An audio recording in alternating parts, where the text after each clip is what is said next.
মাতৃভাষা দিবসে সব মাতৃভাষা সংরক্ষণের জন্য প্রতিজ্ঞাবদ্ধ হওয়ার আহ্বান জানিয়েছেন অন্তর্বর্তীকালীন সরকারের প্রধান উপদেষ্টা ড. মুহাম্মদ ইউনূস।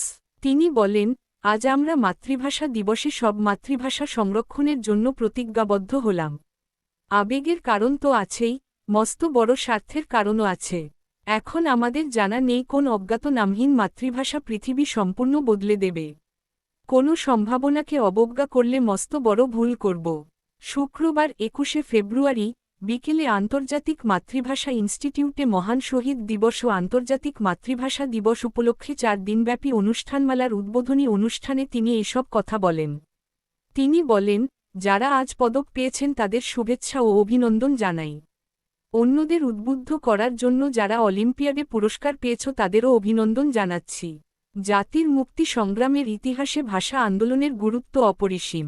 এ আন্দোলনের মধ্য দিয়েই একটি অসাম্প্রদায়িক, গণতান্ত্রিক, ভাষাভিত্তিক জাতিসত্তা ও রাষ্ট্র ব্যবস্থা গঠনের ভিত রচিত হয়। বাংলাকে রাষ্ট্রভাষার স্বীকৃতি এনে দিতে আমাদের অনেক আত্মত্যাগ করতে হয়েছে। মাতৃভাষার জন্য জীবনদানের এমন ঘটনা পৃথিবীর ইতিহাসে নজিরবিহীন।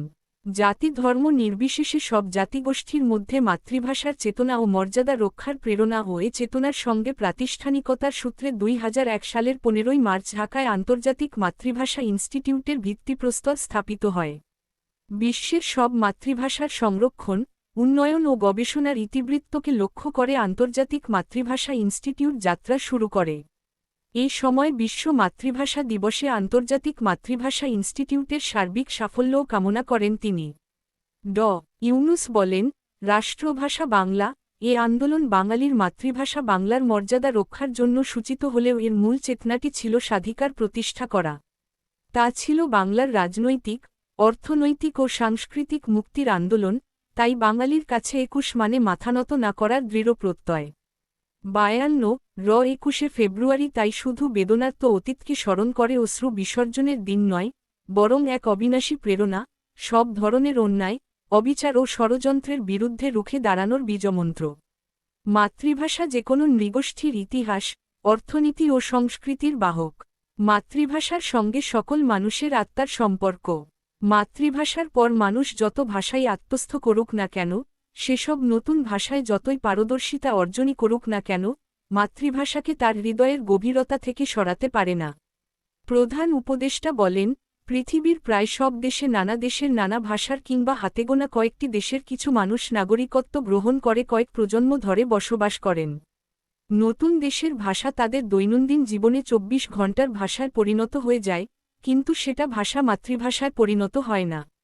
তারা নিজেদের মধ্যে একত্রিত হলেই উৎসাহ সহকারে নিজেদের মূল ভাষায় ফিরে যায়, তাদের মূল ভাষার সাংস্কৃতিক পরিমণ্ডল সৃষ্টি করে নেয় নিজেদের অজান্তেই। ড. ইউনূস বলেন, যেসব শহরে তাদের মাতৃভাষাভাষীর সংখ্যা বেশি তাদের শহরের মেয়র, সিটি কাউন্সিলে সংখ্যাগরিষ্ঠতার জোরে অনায়াসে নির্বাচিত হয়। তাদের শহরে তারা নিজেদের মাতৃভাষা নির্দ্বিধায় প্রতিষ্ঠিত করে ফেলে। তাদের মাতৃভাষায় সরকারি দৈনন্দিন কাজকর্ম পরিচালনা করে, তাদের ভাষাভাষী পুলিশ শহরের আইনশৃঙ্খলা রক্ষা করে। অথচ শহরের গণ্ডি ছাড়ালেই তারা আবার তাদের নতুন ভাষায় সাবলীলভাবে ফিরে যায়। শহরের নতুন নাগরিকদের নিয়ে পুরনো নাগরিকদের মনে কোনো ক্ষোভের সৃষ্টি হয় না। একটি নতুন ভাষা শিখলেই পুরনো ভাষায় দুর্বল হয়ে পড়বে এ ধারণার কোনো ভিত্তি নেই জানিয়ে তিনি বলেন, পৃথিবীর বহু দেশে একই নাগরিক সাবলীলভাবে কয়েকটি ভাষায় কথা বলবেন, এটা খুবই স্বাভাবিক বলে ধরে নেওয়া হয়। তারা শৈশব থেকে নানা ভাষায় অভ্যস্ত হয়ে যায়।